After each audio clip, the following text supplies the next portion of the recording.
How cool sharing luka kume tu Santo konyo ke iluva Santo konyo wa ke iluva Donyo wa ke iluva Luce to ko wa kuno Ko tu kutsonu Kutso she tu hengli Sapo ko lunje mo lo ti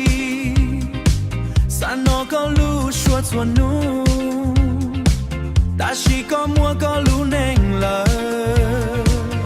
John John tia Haku wali no ya sa Ko lu neng zhong Thiên nhỏ ka xie sư Chỉ ya ku tu xie Lo ya chi lu ko la Ku yen lu ya ko mu tsa nu Ku tsa xie tu kia Lo yen ching lu cho cứ có lũ này cú cho cái lũ yên chỉ muốn núp lo lì vừa nhón cho có một ý gì cú chỉ xa câu này kể chỉ xa qua con này lũ neng thò chỉ xa qua con này lũ neng thò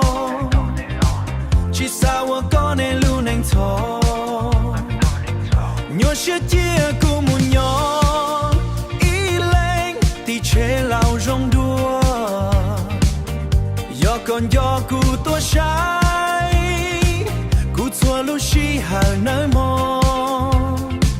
tua trái cụ chua lu shi hà nơi mò